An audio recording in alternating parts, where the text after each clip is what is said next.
Study প্রোর আরেকটি নতুন video তোদের প্রত্যেককে স্বাগত জানাই। আশা করি তোদের প্রথম সেমিস্টারের পরীক্ষা সবার ভালো হয়েছে। বিশেষ করে বায়োলজির পরীক্ষাটি কেমন হয়েছে তা কমেন্টে জানা। আর চল সেকেন্ড সেমিস্টারে বায়োলজি সিলেবাস দেখে নেওয়া যাক। এই অংশে তোদের সিলেবাসটি দুটি ইউনিটে বিভক্ত, ইউনিট 4 এবং ইউনিট 5। প্রথম সেমিস্টারে কিন্তু 3টি ইউনিট ছিল, আর এখানে 2টি ইউনিট আছে, কিন্তু চ্যাপ্টার মোট 10টিই আছে। তাই আগেই বলে রাখি, হালকায় নিয়ে নিস না।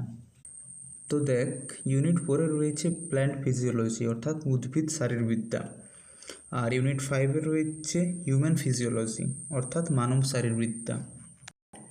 ইউনিট 4-এ মোট 3টি চ্যাপ্টার রয়েছে। প্রথম চ্যাপ্টার উদ্ভিদের সালোক সংশ্লেষ, দ্বিতীয় চ্যাপ্টার উদ্ভিদের শ্বসন, তৃতীয় চ্যাপ্টার উদ্ভিদের বৃদ্ধি ও বিকাশ।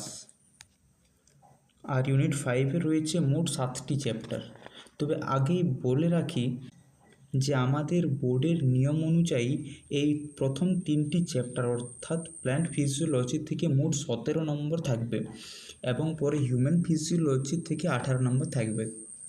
তাহলে বুঝতেই পারছিস 3টি চ্যাপ্টার কত ইম্পর্ট্যান্ট। পরে ইউনিট 5-এ হিউম্যান ফিজিওলজিতে রয়েছে 7টি চ্যাপ্টার, যেখানে প্রথম হচ্ছে পরিপাক ও বিশোষণ বা শোষণ, দ্বিতীয় হচ্ছে শ্বাসকার্য ও গ্যাসের আদান প্রদান, তৃতীয় হচ্ছে দেহতরল ও সংবহন, চতুর্থ হচ্ছে রেচন পদার্থসমূহ ও তাদের নির্গমন, 5 নম্বরে রয়েছে চলন ও গমন, 6 নম্বরে রয়েছে স্নায়বিক নিয়ন্ত্রণ ও সমন্বয় সাধন, 7 নম্বরে রয়েছে রাসায়নিক সমন্বয় ও সংহতি সাধন, অর্থাৎ মোট 7টি চ্যাপ্টার। তো সেমিস্টার 2 এর বায়োলজি সিলেবাস সম্পর্কে তোদের একটি ক্লিয়ার ধারণা হয়ে গেছে। পড়াশোনা শুরু করে দে।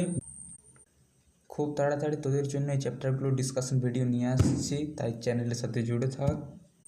দেখা হবে পরের ডিসকাশন ভিডিওয়। অতক্ষণের জন্য সবাই ভালো থাকিস, পড়াশোনা করতে থাকিস।